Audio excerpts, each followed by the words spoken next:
it's the next level. Symbols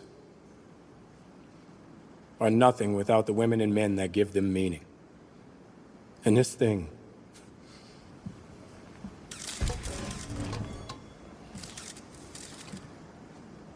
I don't know if there's ever been a greater symbol, but it's more about the man who propped it up.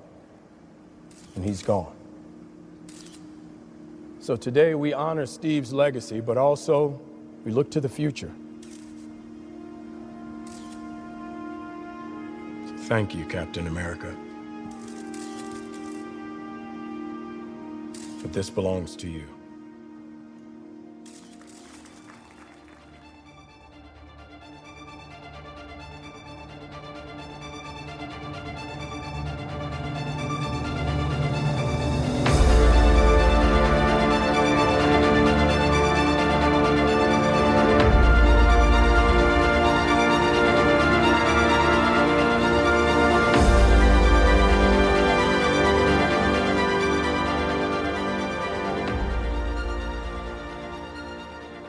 Panelers, welcome to the show. I'm Mark. And I'm Steve. And the band is back together again. Ooh, it's been a while, Mark.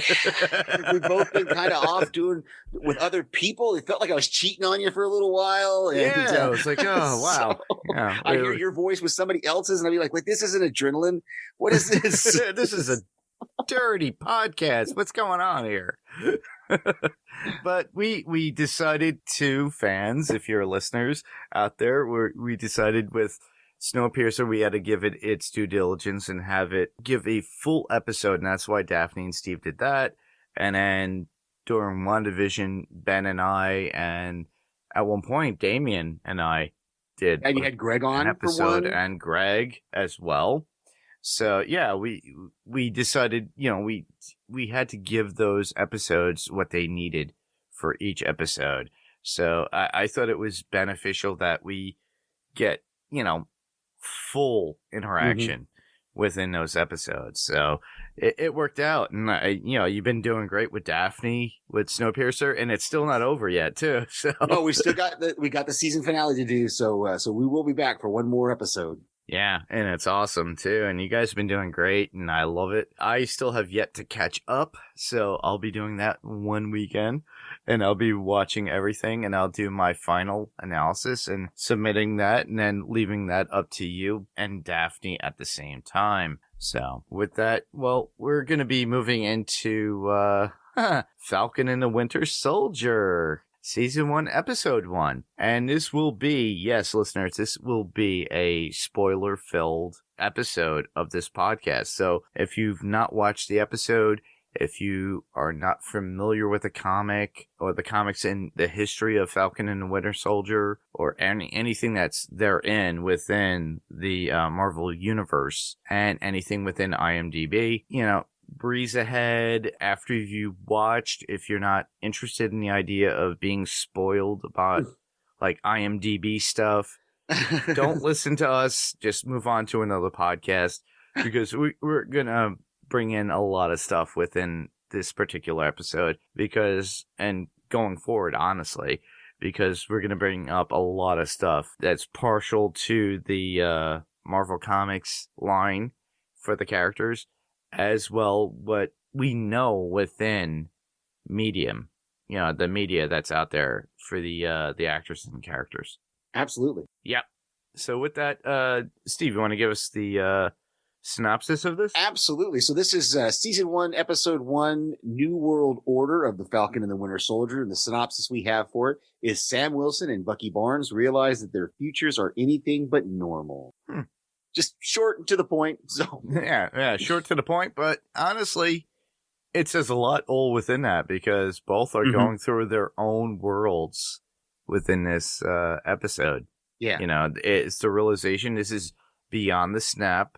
This is beyond Steve being gone. And as we see it within the episode, Sam hands over the shield that Steve gave him. So what were your initial thoughts? So I have to admit, the first time I watched it, I was a bit underwhelmed. I loved that first opening scene, but then after that, I just kind of I was expecting I don't know what I was expecting. I was trying to figure that out before we started recording, what I was expecting that disappointed me on the very first watch. And I think for some reason I had it in my head that it was going to be like an episodic to where it would be the two of them going on missions, like a Mission Impossible kind of thing, every week a different mission. And when it didn't do that, I was kind of like, well, and like we didn't even see them together at all in the first episode. I'm like, we only got 6 episodes, guys. Come on, we can't waste time. But then the second time I watched it, I really focused on what some other people had mentioned in that I saw in Facebook posts. And I really focused on the characters and the writing and the acting. And wow, I was definitely impressed, and I appreciated it way more on that second viewing. Yeah, I do have to agree with that. You know, honestly, when you saw the Super Bowl ad for it, it looked like a Tango and Cash kind of attitude. And I'm looking forward to that because that's what this is building up to. I know that Sam and Bucky have always been Steve's best friend. Both of them at one point in Steve's life. You know, and the first part was always Bucky. And then at the very second half or last half of Steve's life, it was Sam. And they are both pretty much the same person, if you think about it, but so different. And at first viewing, I thought it had so much potential. And then my second viewing of this episode, that changed. I realized this is a world without Captain America. So now there is Bucky and Sam, both living in a world without Cap. They don't have Steve. They don't have their friend. If you look at Sam, he actually has to live in a world where there's still racism within this world. And with Bucky, he's a man still out of time, but doesn't know how to handle all the regrets. And I'm not going to go, I'll say it, regrets. Yeah. From that one movie. But he regrets all the things that he had done while he was the Winter Soldier, and he's trying to make amends of it. And I think that's really where this all boils down to, is that they're both seeing some sort of psychiatrist or a therapist that brings them together within government to do something that is proper for what they need, for the government itself. Because they do work well together. They do. You know, they might argue. But I'm looking forward to that part of the story, getting there to that, because I love, you put it really well, because they were both separately Cap's best friend, but I don't think we saw them, the two of them, interact. The only time we saw them interact was Civil War, in the back of the Volkswagen. Can you move your seat up? No. Okay. Yeah. So really, it's going to be interesting over these 6 episodes to see that relationship develop and to see how they get to that point. So I think deep down they're really good friends. It's just they don't really want to say it. Yeah. So this is now a new world with those heroes that, you know, help create and influence ones that needed the limelight, you know. Bucky was always Cap's friend. Sam was always Cap's new friend, but both know Cap well. So what Steve was and has always been. So Steve kept his friends well with people and life within himself very close. So, you know, he doesn't really hold close to close friends very easily, if you think about it. You know, sadly enough, you know, Bucky is the one that knows him the longest because, you know, he's 160 years old or something? Yeah. Well, but they only had so many years together. I mean, he's known him the longest, but they only had. And, you know, it's interesting, everybody talking about Steve Rogers being gone, but I mean, from the end of Endgame, he's still alive. He hasn't died. Did he die at the end of Endgame? No, he's just old.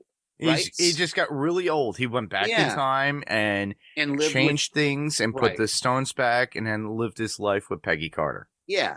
So, okay.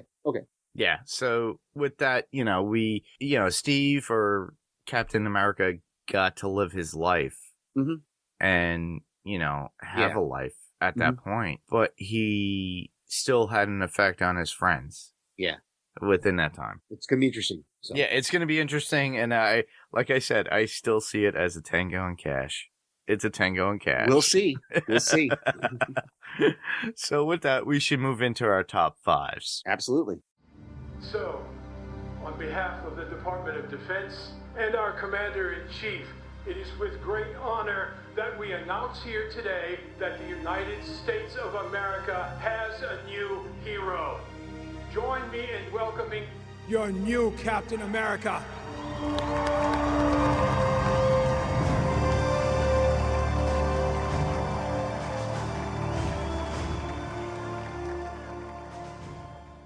So do you want to start us off? I can start, sure. Sure. For me, my first one, or my number 5, is that opening. I talked about already a little bit. That opening with was just spectacular. That whole fight in the air, and then seeing GSP, and I had forgotten about him. Mm-hmm. You know, his role in like it was Civil War or Winter Soldier, whichever one it was that he was in, was good. But there was one thing that kind of bothered me, especially on the second watch. Mm-hmm. It was really violent for a Disney show. Oh, there was a lot of cursing in this show. There was cursing. There was killing. Yep. You know, he kills at least 2 guys on the plane, or well, I guess technically he threw one off the plane, and then then the pilot gets killed by a bullet bouncing off his wings. He's blowing up choppers. He's dropping guys out of helicopters. So it was really a very adult kind of thing. I mean, probably maybe like a PG-13 kind of thing. And then even in Bucky's Nightmare, like that was tense, man. He's murdering people. I mean, he murdered that kid. We didn't see it on screen, but you know it happened. You know, and then later on we meet the kid's dad, and we figure out that that's who he's trying to make amends with. And we'll talk some more about that later. But it just, the violence of it really kind of surprised me a little bit. And I wonder if that's going to hold true for the rest of the episodes, or if they're going to kind of tone it down after. Because, you know, WandaVision was so almost kid friendly, you know. It was more family friendly, but it still had dark overtones. And they didn't curse within that particular series. And oddly enough, this was supposed to be the first series that was to launch the Marvel part of the Disney Plus line. Wouldn't it have been interesting if this show had come before? Yeah, I agree. And when you talk about GSP, were you talking about Batroc, or were you talking Batroc? Yeah, George St. Pierre plays Batroc. Right. Okay. He played him in whichever movie it was, and then that was the first time we have seen him since that movie. Right. Yeah. Right. That's what I thought. Yeah. I don't know who the other guy is. We'll talk about the Flag Smashers in a bit. But. Yeah, but I think Batroc's going to be like a big character within this season as well, regardless of just this one episode. Yeah, we'll see. All right. So that was your number 5. So my number 5 would be, you know, like you stated, the introduction to the show with Sam doing what he does best. He's still within the military and working with them, and he's still trying to do the right within the world with what he knows how to do best, which is what he knows. And he's a little bit cocky. He's still doing what he does. And it was very harsh, but made a statement within the first moments, because he was an Avenger. He knew what he was doing. And he kind of brushed off the brass staff, as it were. But the fact is that in the end, at the very end of the episode, we find out that according to them, he's a nobody. You know, he's somebody to write off. He's not Captain America. He's not somebody of standard or stature. Right. And it's really upsetting to me, because I think Sam and anybody else that was involved within Endgame should be held in some sort of hierarchy, you know? Yeah. I have this somewhere in my notes. I can't remember if it's in my top 5s or if it's just in my notes. I think it's down in my notes in my top 5 somewhere. This whole idea of this Marvel universe where the superheroes are kind of well known. You know, they have kind of a celebrity status, but not really. It's like people know them, but they're not making money off from their fame, kind of thing. Like when he explains in the bank about how, well, you know, people treat us good and like that. And he said he's got government contracts. He told, when he's talking to Torres, when he's trying to rebuild or repair Redbird, you know, he says, I've been working with the Air Force for 6 months. He tells the guy he's got guaranteed contracts with the government. And so that's money. And it was one of those things where I'm kind of with you. It was a little, I don't want to It say was alarming. off-putting. It was a little off-putting to realize that these superheroes are kind of like just scrimping to survive. Yeah, You know, and yeah, they're thrown on the wayside. Oh, you did all this great stuff. Oh, thank you, and then we'll move on. yeah. Yeah. To me, that was an issue. Mm-hmm. I wonder if that's going to be something that they're going to play with in future movies, or because Doctor Strange is pretty wealthy, and Not really. I mean, well, but he should. It looks like I don't know. I just watched Doctor Strange, the first movie again. Well, do you recently. remember in what was it, Infinity War, or at the very beginning of? No, it's the very beginning of Endgame, and his assistant, I forget his name. He goes, well, how much do you have? I got $5. Well, that will get you a sandwich at downtown. Oh, okay. Yeah. So it's interesting to think of the finances of these superheroes, that they have some kind of a way of making a living. Exactly. So, so my next one is the Flag Smashers. We already started talking a little bit about them. Mm-hmm. I was confused about some things. Are they a criminal group? Are they like an internet? I couldn't figure it out, because Torres is like, they want to knock down the borders. They don't want to have any governments or something like that. And he's like, but then there's this whole robbery scene where the guy sets up this flash mob distraction. And, he's got two people working for him who he passes the bags off to. I was very confused both times. Wait. So you're saying there were people dancing in the streets like a flash mob? That's what it looked like to me. They all That'd be amazing. They all awesome. They all put those masks on, and they just started running around like they were crazy people. And the police were like there in like a split second. The police are there beating up on anybody with a mask. And I wanted to go, the guy who robbed the place is like 7 feet tall and wide as a Mack truck.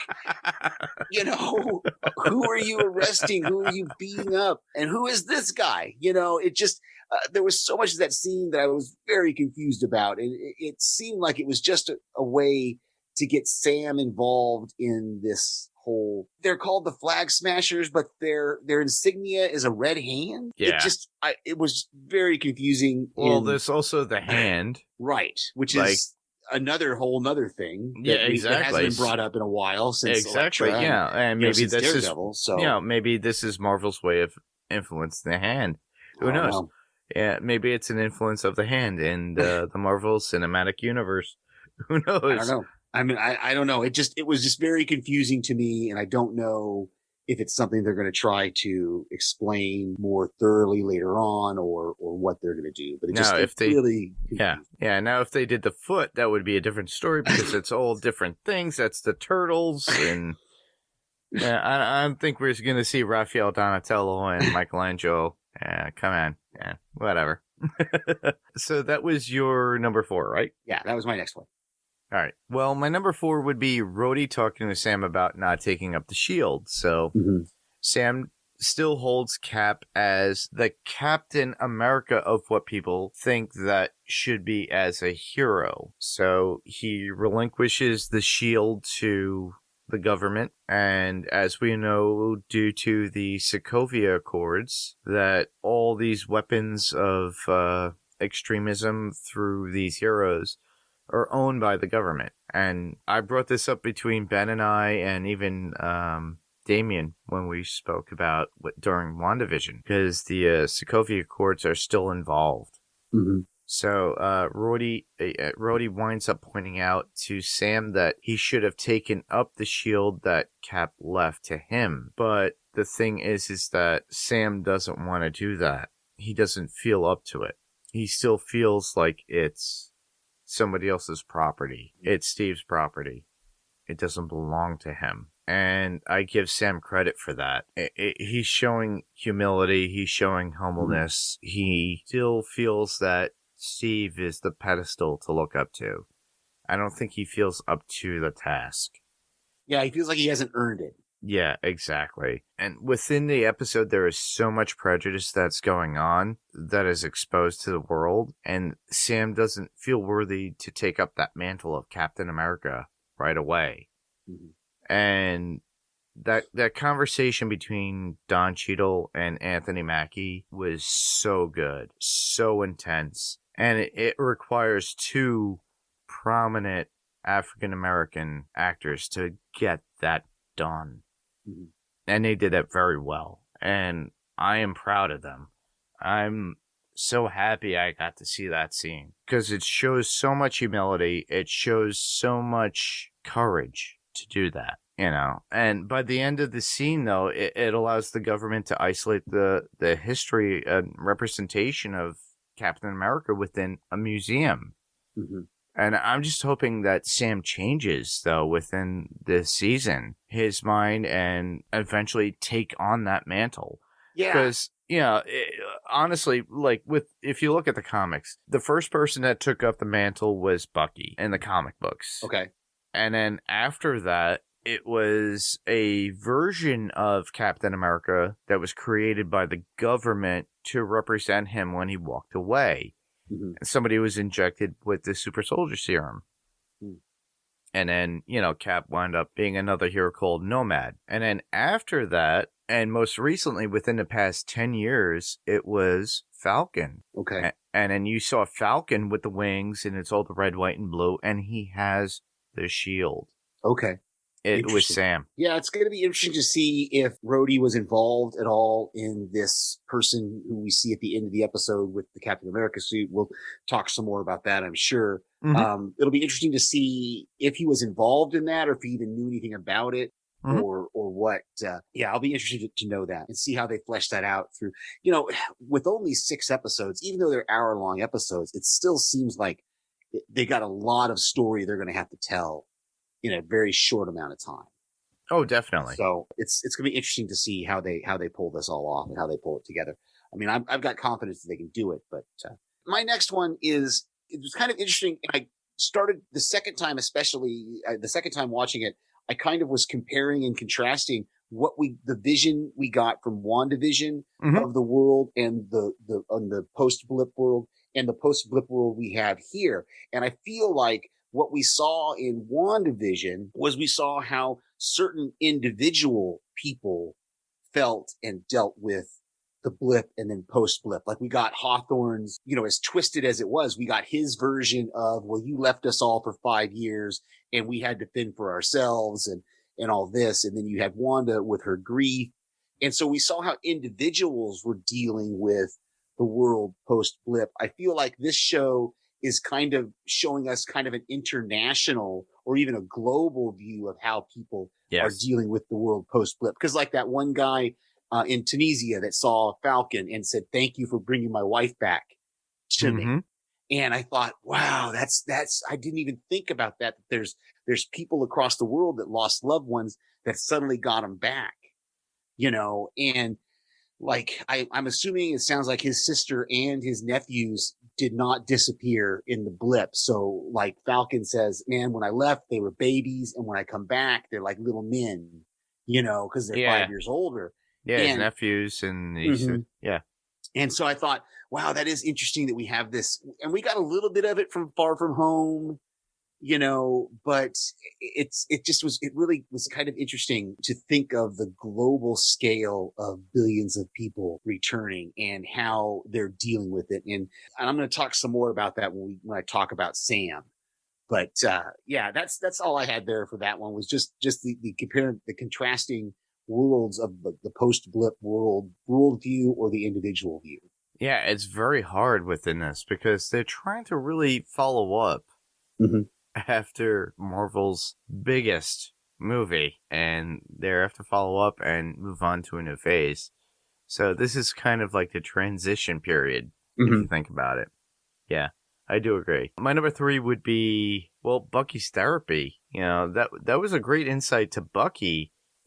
And we really not really seen much about Bucky Barnes. You know, he was like thrown away to Wakanda and he was frozen for a while, then woken up for Endgame, given his arm back. Then he wound up getting blipped out and then coming back to actually fight for, you know, at the very end of Endgame. And then that's something we don't know about Bucky. We see that he was ignoring texts from Sam ever since then. You know, he's been ignoring Sam for a while because, you know, he's Steve's other friend. And he's going through the motion of being someone within this world and not having anyone and having trust issues because he doesn't know anybody, really. The only person he really knew was Steve. Mm-hmm. And people from Wakanda, I guess. You know, you got Shuri. Mm. And his old friend is long gone at this point. Steve is gone. So, and he needs a sense of purpose. So a lot of this is all about self-healing with him, with the therapy and the therapist. And the therapist is like giving him crap and he's giving it back. Mm-hmm. And he kind of seeks out certain people that he touched at certain points. People he has changed their lives. But, you know, amongst the, you know, this is why, you know, the show was originally meant to be the first to be released amongst the Marvel series on Disney Plus, I think. It's really weird. But we got WandaVision first. And I think this to me is more about the Avengers and the espionage things that go on, kind of similar to like with like Captain America's Winter Soldier. That was more of like an espionage or Mission Impossible movie. Mm-hmm. I think that's where they're moving with this. And we got that with Captain America with Winter Soldier. And I love that, but I'm hoping it ties more into the overall Marvel universe, you know? Yeah. Because there's a lot of things that we're missing, and I really want those gaps to be filled. And there's so much more that we can encounter, like I stated before, within Sam and within Bucky within this episode. We see a lot going on with them individually. Yeah. With Sam with his with his sister, Sam with his sister, and then Bucky trying to resolve all the issues with his past. Mm-hmm. And I really enjoyed that. Yeah. And this goes right into my number 2, which was Bucky and all the stuff about his PTSD and what he's doing to make amends. Yeah. And I love the little rules that the therapist had given him for the people that he's crossing off his list, the bad people that he's getting put in jail, I guess. And, you know, she's got these rules that you can't do anything illegal. Nobody can get hurt. And whatever the third one was, it's now escaping me. What was the third one? Gosh, that's horrible. I just watched it a couple hours ago, but, yeah, it was really interesting to see that and how he's got, like, on one side of the page, he's got the people like the senator who he helped get her into office, even though she worked for Hydra. And now that Hydra's disbanded, she's still doing the same dirty deals and things. And so he got her arrested. And then on the other side, he's got the people who he's hurt, who he's trying to make amends to. And he never does say anything to Yori about that he's the one or what happened to Yori's son. I wonder if that's going to play out later in the season, if we're going to see him actually have to deal with that with Yori. But Sebastian Stan is amazing. Like, we did not get this depth of acting from him in the movies that we saw. I don't think he didn't have that chance to have that range, you know, and I think he's just amazing at it.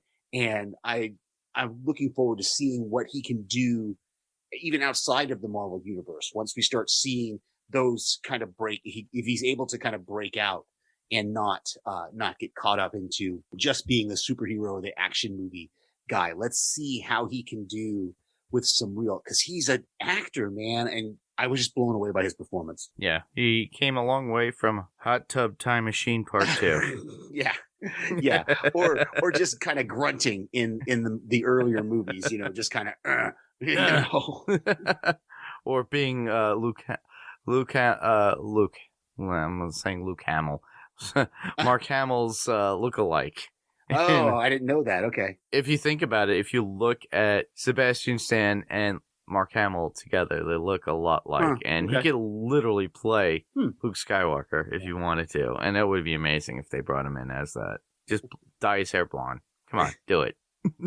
Hey, they did it for Mark Hamill for the first movie, so. Yeah, exactly. Well, actually, I guess it was dyed for Corvette Summer, and it was still dyed. That's why in the later movies he's got darker hair, but. Yeah. But I love Corvette Summer. Jeez. It is. It wasn't a bad movie. I'm not saying anything bad about it. I'm just saying that his hair was dyed blonde for Corvette Summer right before he did Star Wars. That's why his hair is so blonde in Star Wars. So. Yeah. Yeah, I love that movie. The little things you learn on Panels to Pixels. Exactly. So that was your number 2? That was my number 2. Yeah, Bucky and just Sebastian Stan as an actor. All right, cool. And I do agree with that. Sebastian Stan is a really good, humongous and great actor. My number 2 would be Sam and his sister's arguments about life. Mm-hmm. They go out there to try to get a loan. And, of course, they go to the bank. And the guy's like, well, didn't Stark pay you? And blah, blah, blah. Mm-hmm. And it's like, they don't realize. It's like, no, we're not paid for this. And they go furthermore in about their family, their family's business, and how he's struggling. And that's why they go for that loan. And it showed that their family was always struggling. Mm-hmm. I would say they're a middle-class family that are working. His family was always a struggling middle-class family. And it's kind of hard because, it's his struggles of, that's why he had the struggles of taking on the mantle, of taking on that shield. And honestly, in my opinion, he should have taken that and taken it for all its glory, because he deserves it. I give it to Anthony Mackie and his representation of being Falcon and being Sam, and the character itself is very genuine and he portrays it so well. So I just see that as an ongoing thing within this episode. But I think through the next 5 episodes, I think we see him overcome that, and then he works well with. I totally agree with most of what you're saying. I think we're going to appreciate him taking up the shield more if we see it as an arc rather than him just deciding to take it. I think it's going to be more satisfying for us as an audience, unless he had immediately taken it up at the end of Endgame, which I think we could have seen him as having earned it if he did take it up right at the end of Endgame. But I think that would have put way too much pressure on the end of Endgame to try to show that in a story form of him. If they cut to him at Stark's funeral with all decked out in red, white, and blue with the red, white, and blue wings and the shield, I think it might have been a little bit more of a letdown. I think we're gonna really be satisfied and appreciate the arc if it happens in this season. Yeah, at the very end. We'll the arc that. of seeing him pick up that shield, because we still got to talk about that guy at the end, and we'll talk about him. Yeah, we will. But you lead right into my number 1, which is a little bit more about Sam. And again, I just have to repeat what I said at the beginning. I really didn't appreciate the character development that we got until the second viewing. Mm-hmm. And as I watched the second time, I was like, man, this is really great. We're getting deep insights into these two characters, and they're completely separate. And so I really did appreciate it. I was a little bit concerned that they put all that food in the back of the truck while they were in the bank. I was like, what? Aren't you trying to feed people? Why are you just leaving food in containers out in the sun in the back of the truck? I didn't understand that, but maybe the food was well preserved enough, or it was a cold day. I don't know. But I love, you mentioned the family tension they had over selling the boat, and that right there at the end when he's looking at the pictures that are posted in there, and the bank guy asking him about money was a little awkward. Yeah, that was. I mean, I get it that's what they're supposed to do, but at the same time, he wasn't asking it under the circumstances of the loan. He was asking, like, he was having a conversation with Falcon, being like, "How do you guys get money?" And I'm like, "Dude, you're taking selfies and you're going to deny them exactly the loan and all that." And so it was a little creepy to me. And I get, in some ways, I also understand what the bank guy is saying, because there might have been some discrimination there. I'm not saying there wasn't, but at the same time, even the bank guy admitted, look, we had to change the way we do things because half the population disappeared for 5 years, and they're all suddenly back. And now we have to figure out a new way to deal with people who have no financial history for the last 5 years. Mm-hmm. So I that was interesting. Like I said, I think we're going to see more of that throughout the series, and it's going to show us those wider ranging effects that the blip had. Yeah. Oh, wow. So that leads us to your number 1. Well, that would be Bucky and making amends with those he affected while he was the Winter Soldier. So he starts to seek out certain people that, while he was the Winter Soldier, that he executed. Mm-hmm. and he encounters an Asian woman. And she has her own business, and he kind of gets into a nice conversation and eventually getting into a game of Battleship with her. And I thought that was the most wonderful scene I ever saw, because it was like a real good meet-cute connection between two people. Now, mind you, he knows a little bit of what was going on between her family and what he had done in the past. I don't think she was related to the old man. I don't think so either. I think they just knew each other. So, but yeah. It is. I get what you're saying. It was also. Go ahead and finish your thought on the date or on this. But the fact that it's like we never got to see Bucky meet somebody he was attracted to. Yeah. And the fact that he gets this kind of opportunity, somebody who challenges him and who's of the opposite sex who he finds attractive. Right. And we never got to see any of that. So this is something new for us as a watcher and somebody who's watching him as a character and him to develop. And I thought that was really cool for them to show, because it's showing that he wants to move on. He's actually becoming his own person, regardless of his, vibranium arm. and and everything else, but and then it is unfortunate that he walks out on her with no explanation or anything. He's just like, "Oh, excuse me," and he just gets up and leaves, and she's just sitting there going. So I'm with you. I hope they explore the deeper. I hope this relationship gets to develop through this short season. Same here.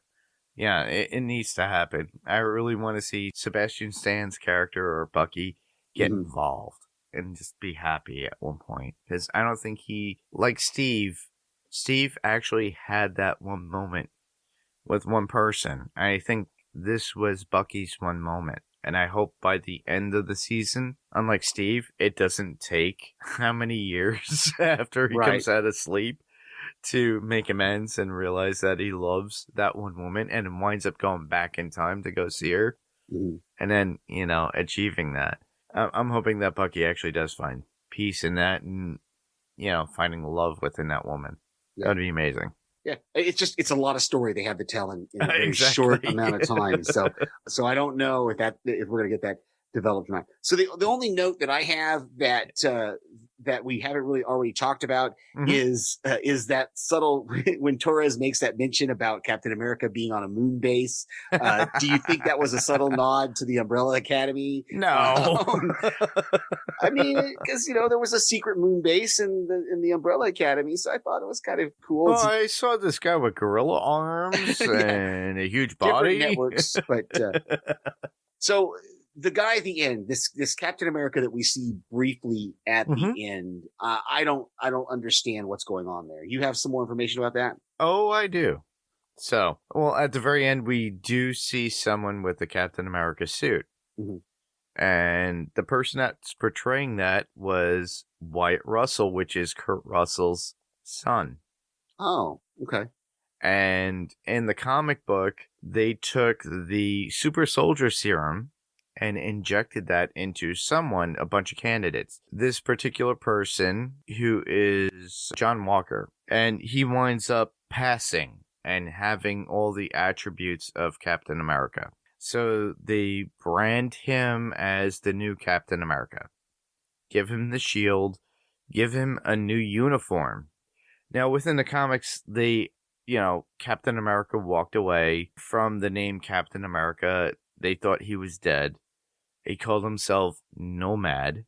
Mind you, this person was the new quote-unquote Captain America. So within this... Wait. No, Nomad was the old Captain America. Yes. Okay. Now I'm with you. Okay. Yeah. All right. Nomad is what Captain America changed his name to. Exactly. When he Steve Rogers. When he put down the shield. The shield. And then someone else was injected with super soldier serum, and he put the costume on and carried the shield. Correct. And called himself Captain America. Yep. Okay. Now I'm with you. Okay. But that's all in the comics. We don't know how they're going to play that out. It'll be very interesting because the comics do come into play, because as we know as a whole, and I already mentioned this before, Bucky has already in the comics had taken up the mantle of Captain America when Steve was they thought was dead. After that, we got this other person who was John Walker, who the government had injected with super soldier serum. And then he winds up becoming the new Captain America and taking the shield. And then, by then, Steve Rogers was so old at this point. He's like, 200-something years or whatever it is within the comics. Hands the mantle down to Sam in the comics. This is the comics, everybody. So he hands it to Sam, who is Falcon, which we all know. And Falcon becomes the new Captain America, it's been like that for the past 3 or 4 years right now. Okay. And it's very interesting. Plus, also, I love the idea of with Falcon. We never mentioned this before. When they did this in Age of Ultron, they talked about Redbird. Mm-hmm. Yeah, and we get Redbird just the same within this particular episode, too, as well. Redbird in the comics was an actual falcon, a red falcon. And within this, they use Stark technology, which is pretty cool, and I really enjoy that. But like I stated before, this iteration of the new Captain America that they feature at the very end is played by Kurt Russell's son, Wyatt Russell. Okay. So we're going to see a lot more of him within the next, I would say, 2 episodes. Okay. And I'm looking forward to it because I'm curious because I want to see this kid without the mask. I want to see how close to Kurt Russell he looks. Yeah, I'll be interested to see how they play it out, how the plot goes. So yeah. So I only had a couple of quotes that I pulled out that I thought were kind of cool, and that was you got all the quotes at the beginning when they're telling him what to do, and he says subtle, got it, and then he just kind of flops out of the plane, and then when Bucky is with his therapist and he starts to go off from her questions and not answer, he's like, oh come on, really, you're gonna do the notebook thing? Why? It's passive aggressive. And I just thought that was kind of funny. I chuckled at it every time when he said it. Yeah, I think Bucky had all the good quotes, though. Yeah. Well, we didn't get any feedback, and I'm not going to put any new news. Okay. But on top of that, we should rush into podcast recommendations. So the only one I've got really for this week is We Have to Go Back, Lost Revisited with Ben and Kristen that's a joint podcast from the Next Level, this network, the Next Level Online Network, and the Podcastica Network. They're back this week with their review of Cabin Fever from season 4 of Lost. And I'm hoping we'll see, crossing my fingers, if I'm going to get a chance to record with them. This 4th season was kind of a short season, so I don't know if they're going to bring me on for the season finale or not this time. We'll see. Cool. That'd be awesome. And with that, within the Next Level Online Network, Ben will be releasing soon the Wilhelm podcast. And look forward to hearing and seeing that. He's doing a lot of things in the background, and I look forward to whatever he's going to be putting out. I anticipate the first episode just as much as you guys. So with that, also, I could say Paige and Daphne on Run for Your Lives. And that could be found on the Pirate Core Entertainment Network. And they just released Grabbers with our friend Derek. Yes, from TV Podcast Industries. Exactly. So I listened to that. I never watched the movie. I think I did a long time ago. I just don't remember it. But a lot of what they brought up actually brought a lot of memories back to me. So I think I actually did watch it. Meaning that I only watched it once. But check it out. Check them out. They always put out some great episodes. Eventually, we will be coming up on Godzilla King, not Godzilla King of the Monsters. We're going to be doing Godzilla versus Kong. I believe they are next week, though. They will be doing Godzilla King of the Monsters. So I've got to watch that again. I already covered that with them. So yes, they haven't released it. What they do is they're going to release it next week. All right, cool. So look forward to me being on Godzilla versus King of the Monsters. Yeah, you might get in contact with them about being on the feedback because they do their feedback on Fridays. So I'm going to do feedback on my episode with them. You can. It's up to you. I mean, that's what they do. They record the episode like weeks ago, and then whatever week they release it, they do their feedback. Oh, should I do that? Like, hey, my name is Mark. No. They do a podcast and they tack it on to the end of the Run for Your Lives podcast. I know. So, okay. But I was a guest on. I was a guest on that episode, so it'd be funny if I go, "Hey, I'm Mark. This movie sucked." Okay, that's no, what I you won't want to do that. I don't know. This has gone way off the rails now. I was just suggesting if you want to jump on with the feedback portion of the episode with them. But Yeah, I know. So I know. I thought Derek it'd be didn't get funny. a chance to do that for Grabbers. So Yeah, I had a good time doing that as far as like covering Godzilla King of the Monsters. So check them out when they do come out with Godzilla vs. Kong. Yep. I'm hoping to be on because I've been anticipating this movie for so long. Oh my goodness. Very cool. So, but check them out. Run for Your Lives on the Pyrocore Entertainment Network. You could also hear me, and I'm not going to say this again later on, but you could find me on Adrenaline Cinema Podcast, and we cover action, adventure, pure action movies, thrill, and suspense movies on that particular podcast on the Pyrocore Entertainment. Hopefully, we're going to be releasing soon John Wick 2 with Kat and myself, Highlander with... I'm not sure who's going to be the host. So, Steve, are you confirmed yet? I'll do Highlander with you for sure. Let's hook that up for Adrenaline let's Cinema. Let's just do it. Yeah. All right. Fine. Well, it'll be Steve and myself on Highlander, 1986 Highlander, and then after that, 1986. Wow. Yeah, 1986. So after that, you could hear myself and Ben will be covering Face Off with Nicolas Cage and John Travolta. Nice. So we'll be covering that particular movie. So check that out. You could always check in onto panelstopixelspodcast.com or go to our Facebook page, which would be facebook.com/panelstopixels. And you could find information regarding that. So with that, you could find us doing other things, and we'll always keep you apprised of what's going on with Adrenaline Cinema there. So with that, we're going to move into feedback. So how could people actually submit their feedback for Panels to Pixels, well, Steve? You just gave them a number of ways that they can do that. You can do that through our website, which will redirect you to our Facebook page. So if you go to panelstopixelspodcast.com, it'll redirect you to our Facebook page, which is just facebook.com/panelstopixels. We have an email address, panelstopixels1@gmail.com, panelstopixels1, the TO is spelled out right in the middle with the number 1 at the end, @gmail.com. Or you can go to our YouTube page, as Mark just pointed out. Go to the Panels to Pixels podcast on YouTube. Give us a thumbs up. You can comment about an episode there, and hopefully we'll see it, and we will read it. Next week, I will be pulling double duty as Daphne and I will wrap up Snowpiercer Season 2, and then Mark and I will be here for the next episode of The Falcon and the Winter Soldier. No title as of yet, as of my last checking. So they're probably going to do the same thing they were doing with WandaVision. They won't release titles and synopses until the episode drops. Awesome.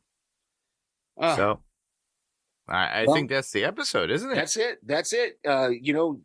I call in voicemails to various podcasts. The Walking Dead cast is back with these last few episodes of the Walking Dead season 10 coming up here over the next few weeks. You can hear my voice there. I'm going to be on Adrenaline Cinema podcast with Mark.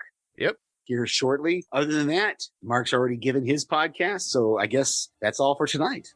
Yeah, that is. So I just want to thank everybody for listening. I'm Mark. And I'm Steve.